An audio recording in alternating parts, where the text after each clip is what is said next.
ফ্যাসিবাদ বিরোধীদের নিয়ে বৃহৎ নির্বাচনী জোটের চিন্তা করছে বিএনপি, জানিয়েছেন দলটির স্থায়ী কমিটির সদস্য সালাউদ্দিন আহমেদ। স্থায়ী কমিটির আরেক সদস্য আমির খসরু মাহমুদ চৌধুরী বলেছেন, নির্বাচনে জোটবদ্ধ দলগুলোর ক্ষেত্রে প্রতীকের স্বাধীনতা থাকা উচিত। রাজনৈতিক সংস্কৃতি না বদলালে কোনো সংস্কারই কাজে আসবে না বলে মন্তব্য তার।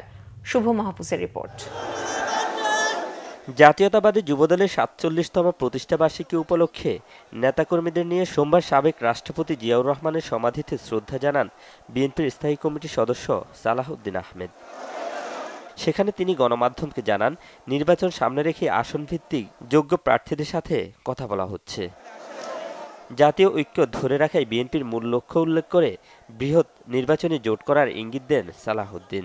আমরা সমগ্র বাংলাদেশে আসনভিত্তিক সকল যোগ্য প্রার্থীদের, একাধিক যোগ্য প্রার্থীদের সাথে আমরা কথা বলেছি। এটা তারই প্রক্রিয়ার একটি অংশ।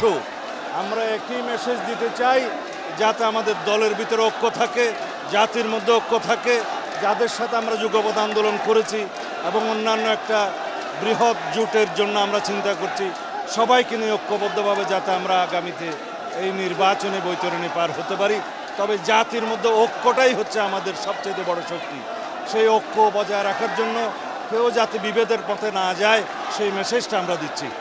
এদিকে রাজধানীর গুলশানে একটি হোটেলে ইকোনমিক রিফর্ম সামিটে সাংবাদিকদের প্রশ্নের জবাবে দলের স্থায়ী কমিটির সদস্য আমির খসরু মাহমুদ চৌধুরী বলেন, রাজনৈতিক মতবিরোধ থাকলেও শ্রদ্ধা রাখতে হবে সবার মতের প্রতি। বাংলাদেশের রাজনীতিতে সাংস্কৃতিক পরিবর্তন আনতে না পারলে শত সংস্কার করেও কোনো লাভ হবে না। আমাদের মধ্যে সহনশীলতা থাকতে হবে, অন্যের সাথে দ্বিমত পোষণ করেও তার প্রতি সম্মান জানাতে হবে, তার মতের প্রতি সম্মান জানাতে হবে এবং বাংলাদেশের শান্তিপূর্ণ স্থিতিশীলতা রক্ষা করতে হবে যদি দেশকে এগিয়ে নিয়ে যেতে হয়। কারো কোনো দাবি দেওয়া থাকলে রাস্তায় না গিয়ে জনগণের কাছে যাওয়া ভালো। এর আগে রিফর্ম সেমিনারে আমির খসরু মাহমুদ জানান, বিএনপি ক্ষমতায় গেলে স্বাধীনভাবে কাজ করতে দেওয়া হবে বাংলাদেশ ব্যাংকে। শুভ মাহফুজ, বাংলা ভিশন, ঢাকা।